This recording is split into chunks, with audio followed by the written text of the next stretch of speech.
আপনারা সাধারণত খেয়াল করবেন যখন মুরগির ফিড পরিবর্তন করা হয় মানে ছোট থেকে বড় দেওয়া হয় তখন মূলত মুরগির রক্ত আমাশয় দেখা দেয়। এই সময় রক্ত আমাশা সারাতে আপনারা বেকক্সটি ব্যবহার করতে পারেন। প্রতি লিটারে 1 মিলি করে বেকক্স খাওয়াবেন টানা 2 দিন। ওষুধ মিশ্রিত পানিটাই দিবেন শুধু, এর সাথে কোনো ভিটামিন ওষুধ দিবেন না। এতে মুরগি খুব দ্রুত সুস্থ হয়ে যাবে। এটা দ্রুত কার্যকর কিন্তু দাম তুলনামূলক বেশি।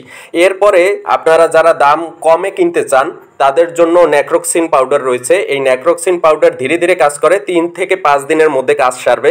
প্রতি লিটারে 1 লিটার পানিতে 1 গ্রাম দিবেন পাউডার, টানা 3 থেকে 5 দিন খাওয়াবেন। এটি ওষুধ চলাকালীন সময়ে এটিতেও ভিটামিন বন্ধ রাখবেন। তারপরে মানে ওষুধটা খাওয়ানোর পরে 2-3 দিন পরে আপনারা ভিটামিন খাওয়াবেন টানা 2-3 দিন। এতে মুরগি খুব দ্রুত সুস্থ হয়ে যাবে। মূলত বেকক্সটা শুধুমাত্র রক্ত আমাশার জন্য কার্যকর এবং ন্যাক্রোক্সিন হলো রক্ত আমাশার সাথে যদি ডায়রিয়া থাকে সেটিতে কাজ করে। ধন্যবাদ। আসসালামু আলাইকুম। পিরোজপুর এগ্রো চায় এই পেজ ও ইউটিউব চ্যানেল থেকে অর্জিত আয়ের একটি অংশ দিয়ে অসহায়, দরিদ্র ও দুস্থ মানুষের পাশে দাঁড়াতে আপনার একটা লাইক, কমেন্ট বা শেয়ার আমাদের এই মানবিক উদ্যোগে এক বিশাল অনুপ্রেরণা। আপনি হতে পারেন কারো মুখের হাসির কারণ।